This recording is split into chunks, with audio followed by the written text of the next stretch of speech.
जो loan settlement कराते हैं, सेटलमेंट कराते समय एक बहुत बड़ी गलती कर रहे हैं और उसका खामियाजा इतना ज्यादा लोगों को भुगतना पड़ रहा है। बैंक वाले तो बताते नहीं, और जो एजेंट करवाते हैं आपको कि हम सेटल करा देंगे, सेटलमेंट कर लो, खासकर से क्रेडिट कार्ड का या पर्सनल लोन जिसमें सेटलमेंट स्कीम्स आती रहती हैं, उसमें व्यक्ति क्या करता है, कहां फंस जाता है, कौन सी बड़ी गलती कर रही है, किसके बारे में ध्यान रखना है, उसके बारे में मैं आज आपको जानकारी देना चाहता हूं। सबसे बड़ी गलती ये हो रही है कि जब हम सेटलमेंट के लिए बात करते हैं तो हमारा मान लीजिए आउटस्टैंडिंग था 2 लाख रुपए, हमने सेटलमेंट के लिए क्रेडिट कार्ड का आउटस्टैंडिंग 2 लाख रुपए था, सेटलमेंट के लिए बात हो गई 40,000 50,000 में, लगभग इतने पर हो जाती है आराम से, और कम में भी हो जाती है। कई जगह तो जब जैसे मार्च आने वाला है तो मार्च में तो 10 12 15% पे भी सेटलमेंट हो जाता है, लेकिन मानो आपका 20% पे हुआ, 40,000 रुपए पे आपका सेटलमेंट तय हो गया।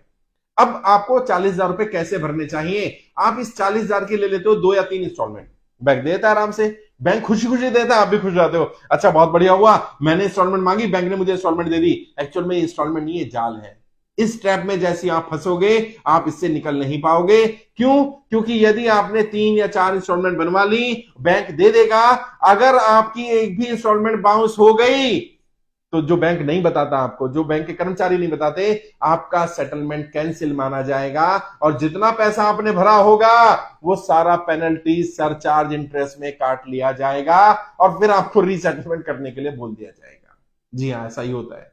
बहुत सारे लोग परेशान हो रहे हैं, उन्होंने कहा कि सर हमने सेटलमेंट के लिए बात करी, 4 इंस्टॉलमेंट की बात हो गई, मैंने 3 दे दी, एक लास्ट इंस्टॉलमेंट नहीं दे पाया, आज वो सेटलमेंट से भी ज्यादा बड़ा अमाउंट खड़ा कर दिया। क्यों? क्योंकि वो जितनी 3 इंस्टॉलमेंट आपने भरी, सेटलमेंट कैंसिल हो गया, क्योंकि वो एग्रीमेंट सेटलमेंट का यही कहता है कि यदि आप पैसा दे रहे हैं तो आप ये सारा पैसा जमा कराएंगे, अगर आपका 1 रुपया भी रह गया तो ये माना जाएगा कि आप डिफॉल्टर हैं और जितना पैसा भी आपने सेटलमेंट के लिए दिया होगा वो सारा सरचार्ज, पेनल्टी, इंटरेस्ट में काट लिया जाएगा और बाकी जो पैसा बचा दोबारा सेटलमेंट के लिए बुलाया जाएगा और आपकी बार ज्यादा अमाउंट देना पड़ेगा।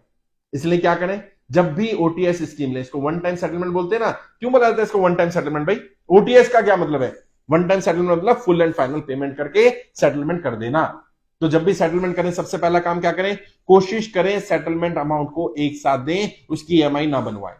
फिर भी अगर मजबूरी हो जाए ईएमआई बनवानी है तो ईएमआई को बाउंस ना होने दें और सेटलमेंट जब भी करें सेटलमेंट लेटर पहले ले लें। सेटलमेंट लेटर में सारी टर्म्स एंड कंडीशंस लिखी होती हैं। कोई बैंक वाला ओरली बात कर रहा है, ओरल बात ना करें, कॉल आएगी भाई साहब आप सेटलमेंट करा लो, सेटलमेंट स्कीम चल रही है, आपका बहुत कम में हो जाएगा, उसको बोलो कोई बात नहीं, आप मुझे लेटर भेज दो, क्या सेटलमेंट ऑफर आपकी तरफ से है। और कभी भी सेटलमेंट के लिए अपनी तरफ से ऑफर नहीं देना होता। यदि आप ये बोलते हो कि मैं सेटलमेंट करने को तैयार हूं तो बैंक ये माना जाता है कि आप बिल्कुल डिफॉल्टर हैं, आपके पास पैसा है, आप पैसा भरना नहीं चाहते। अब बैंक सेटलमेंट नहीं करेगा और करेगा भी तो बहुत ज्यादा अमाउंट मांगेगा। पहली बात तो बैंक कोशिश करेगा जितना आउटस्टैंडिंग सारा मिल जाए, मान लो 2 लाख है, वो कहे जी चलो 10,000 रुपए कम कर देता हूं मैं आपका, क्योंकि आप ऑफर कर रहे हो। बैंक की तरफ से ऑफर आने दो, अपनी तरफ से ऑफर नहीं करनी। और जब सेटलमेंट स्कीम निकलती है बैंक की, पर्सनल लोन की, क्रेडिट कार्ड की, जितने भी अनसिक्योर्ड लोन होते हैं जनरली वो 25-30% पर सेटल हो जाते हैं, यानी 70-75% तक का भी डिस्काउंट मिल जाता है बैंक की तरफ से ऑफर आने पर। अपनी तरफ से अगर आप ऑफर का इंतजार करेंगे, ऑफर देंगे, इंतजार करेंगे तो ठीक है, अगर अपनी तरफ से ऑफर देंगे तो पूरी पूरी संभावना आपको पूरा अमाउंट भरना पड़ेगा या ज्यादा अमाउंट भरना पड़ेगा। अगर आप चाहते हो कम अमाउंट भरना पड़े या आप अपने हिसाब से सेटलमेंट करें तो बैंक को ऑफर आने दीजिए। जब बैंक की तरफ से ऑफर आएगा, बैंक का व्यक्ति कॉल करेगा, तब उससे सेटलमेंट लेटर मांगिए। और जैसे मैंने बता दिया सेटलमेंट वन टाइम है क्योंकि इसका नाम ओटीएस है, ओटीएस की full form one time settlement. तो वन टाइम सेटलमेंट कर रहे हैं तो मतलब आप as it is one time में पैसा देने को तैयार हैं। अगर आपको लग रहा है मुझे 3 महीने लगने वाले हैं तो बेहतर ये रहेगा 3 महीने बाद सेटलमेंट किया जाए। पैसा लेकर के बैठोगे तो 10-20% और तोड़ लोगे, 10-20% और कम भरना पड़ेगा।